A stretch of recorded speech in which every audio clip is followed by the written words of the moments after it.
Iran और Israel के बीच चल रही भीषण जंग में फिलहाल 2 हफ्तों का सीज फायर यानी युद्ध विराम हुआ है, लेकिन ये शांति किसी बड़े तूफान से पहले की खामोशी लग रही है।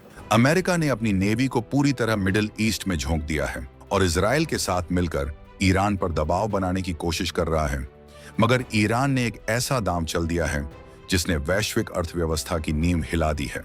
ईरान ने धमकी दी है कि वो हॉर्मुज की खाड़ी यानी स्ट्रेट ऑफ हॉर्मुज से गुजरने वाले हर जहाज पर भारी भरकम टोल टैक्स वसूल करेगा। पूरी दुनिया इस बात से हैरान थी कि आखिर ईरान की इस मनमानी का जवाब कौन देगा। तभी भारत की तरफ से एक ऐसा बयान आया जिसने वॉशिंगटन से लेकर बीजिंग तक खलबली मचा दी है। भारत ने साफ कर दिया है कि अगर हमारे हितों को चोट पहुंची तो दक्षिणी अंडमान और निकोबार के पास से गुजरने वाले दुनिया के सबसे व्यस्त समुद्री रास्तों पर भारत का राज होगा और वहां से गुजरने वाले तेल टैंकरों को भी भारत को टैक्स देना पड़ सकता है। अब सवाल यह उठता है कि क्या भारत वाकई अंतर्राष्ट्रीय समुद्री कानूनों को ताक पर रखकर ऐसा कदम उठा सकता है? और अगर भारत ने अंडमान के पास टोल टैक्स वसूलना शुरू कर दिया तो चीन और जापान जैसे देशों की इकोनॉमी का क्या होगा? आज इस वीडियो में हम इसी गहरे राज से पर्दा उठाएंगे और समझेंगे कि 2026 के इस जियोपॉलिटिकल गेम में भारत ने अचानक अपनी चाल बदलकर दुनिया को क्यों डरा दिया है। ईरान ने जब से हॉर्मुज की खाड़ी पर अपनी पकड़ मजबूत की है, तब से दुनिया का करीब 20% कच्चा तेल यानी क्रूड ऑयल खतरे में है। ईरान का तर्क बहुत सीधा और आक्रामक है कि अगर उसे युद्ध की वजह से नुकसान हो रहा है तो वो अपने जल क्षेत्र से गुजरने वाले जहाजों से पैसा क्यों ना वसूले। लेकिन ईरान शायद यह भूल गया कि समंदर की लहरों पर सिर्फ उसका कब्जा नहीं है। भारत ने भी अब अपनी रणनीतिक स्थिति का फायदा उठाने का मन बना लिया है। अंडमान और निकोबार द्वीप समूह को साधारण टापू नहीं है, बल्कि ये वो गेटवे हैं जहां से होकर दुनिया का सबसे बड़ा व्यापारिक रास्ता गुजरता है। अगर ईरान हॉर्मुज में मनमानी करेगा तो भारत के पास मलक्का जल मरुमध्य यानी मलक्का स्ट्रेट के मुहाने पर बैठने की ताकत है। सोचिए, अगर भारत अपनी नेवी को अंडमान के दक्षिणी हिस्से में तैनात कर दे और वहां से गुजरने वाले हर उस जहाज को रोक दे जो भारत के दुश्मनों या उन देशों के हैं जो ईरान की मनमानी का समर्थन कर रहे हैं, तो क्या होगा? ये कोई मामूली बात नहीं है। अंडमान निकोबार के पास से हर साल हजारों की संख्या में बड़े जहाज और तेल टैंकर गुजरते हैं। अगर भारत ने इन पर सिर्फ 1% भी सर्विस चार्ज या टोल टैक्स लगा दिया तो भारत की तिजोरी में अरबों डॉलर तो आएंगे ही, साथ ही पूरी दुनिया के ट्रेड की चाबी भारत के हाथ में होगी। ईरान और इजराइल का ये तनाव अब सिर्फ एक क्षेत्रीय संघर्ष नहीं रहा, बल्कि ये एक ग्लोबल इकोनॉमिक वॉर यानी वैश्विक आर्थिक युद्ध में बदल चुका है। 2 हफ्ते का सीज फायर सिर्फ इसलिए हुआ है ताकि दुनिया भर के देश अपनी रणनीति दोबारा बना सकें। अमेरिका चाहता है कि ईरान अपने कदम पीछे खींचे, लेकिन ईरान को रूस का मौन समर्थन हासिल है। इस बीच भारत ने जो रुख अपनाया है वो पूरी तरह से नेशनल इंटरेस्ट यानी राष्ट्रहित से प्रेरित है। भारत के दिग्गज मार्केट एक्सपर्ट अजय बग्गा और कई बड़े थिंक टैंक्स ने अब खुलकर ये कहना शुरू कर दिया है कि भारत को अंडमान में अपनी उपस्थिति को एक रेवेन्यू मॉडल और सुरक्षा कवच के रूप में इस्तेमाल करना चाहिए।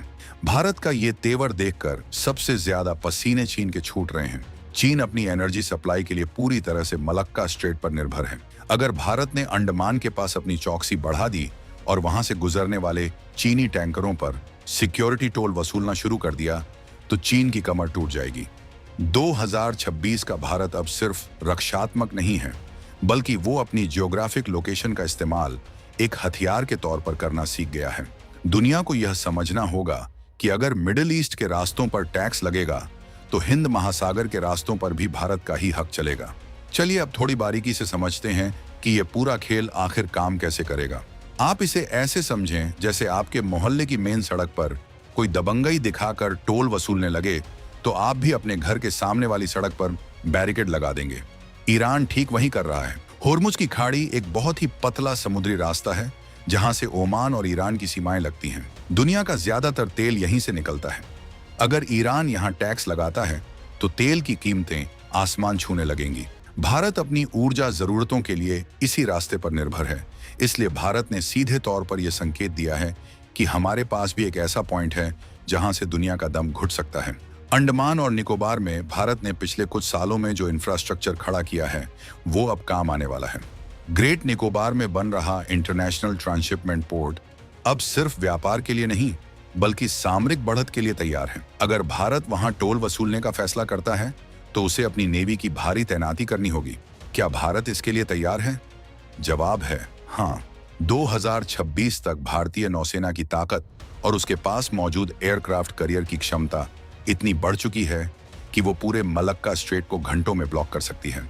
ये मामला अब संयुक्त राष्ट्र और अंतर्राष्ट्रीय मंचों पर भी गरमाने वाला है।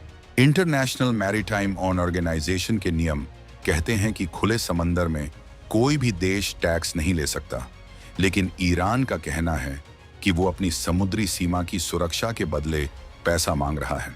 भारत ने भी इसी लॉजिक को पकड़ लिया है।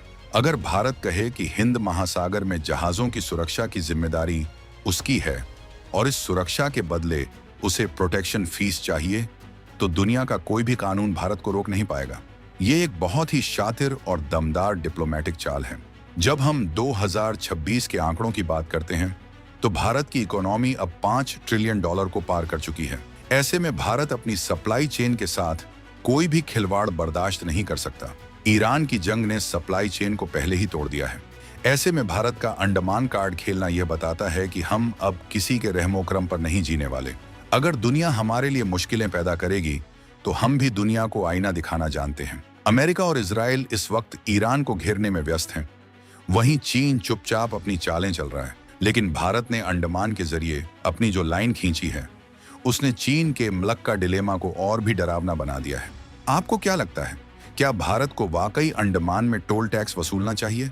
यह सवाल आज हर भारतीय के मन में होना चाहिए, क्योंकि ये बात हमारे देश के गौरव और हमारी जेब दोनों से जुड़ी है। अगर वहां से गुजरने वाले विदेशी जहाजों से भारत को कमाई होती है तो हमारे देश का डिफेंस बजट और भी मजबूत होगा। हमें यह भी नहीं भूलना चाहिए कि 2026 में भारत की नेवी सिर्फ एक रीजनल फोर्स नहीं बल्कि एक ग्लोबल पावर बन चुकी है।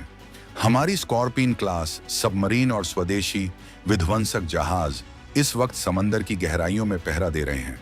ईरान और अमेरिका के बीच का तनाव अगर और बढ़ता है तो सीज फायर खत्म होते ही समंदर में बारूद की गंध फैल जाएगी। ऐसी स्थिति में भारत का अंडमान और निकोबार द्वीप समूह दुनिया के लिए सबसे सुरक्षित और सबसे महंगा रास्ता बन जाएगा। भारत ने संकेत दे दिए हैं कि हम अब सिर्फ दर्शक बनकर नहीं बैठेंगे। अगर होर्मुज में टोल लगेगा तो अंडमान में भी रसीद कटेगी। ये नया भारत है जो ईंट का जवाब पत्थर से देना जानता है, वो भी बिना किसी का नाम लिए और बिना किसी को डराए, बस अपने हक की बात करके। पूरे घटनाक्रम को अगर आप ध्यान से देखें तो समझ आएगा कि भारत ने कितनी चतुराई से ईरान के खतरे को एक अवसर में बदल दिया है। दुनिया के देश अब भारत की ओर देख रहे हैं कि शायद भारत इस मामले में मध्यस्थता यानी मीडिएशन करे, लेकिन भारत ने अपनी शर्तें साफ कर दी हैं। हमारा संदेश सीधा है, समंदर सबका है, लेकिन अगर कोई इसे अपनी जागीर समझेगा तो भारत के पास उससे बड़ी जागीर मौजूद है। अंडमान की भौगोलिक स्थिति ऐसी है कि वहां से गुजरने वाले जहाज भारत की नजरों से बच नहीं सकते। जैसे जैसे 2026 का यह संकट गहरा रहा है, वैसे वैसे भारत की नेवी की मूवमेंट अंडमान की तरफ बढ़ती जा रही है। क्या यह सिर्फ एक रूटीन एक्सरसाइज है या फिर भारत वाकई किसी बड़े एक्शन की तैयारी कर रहा है?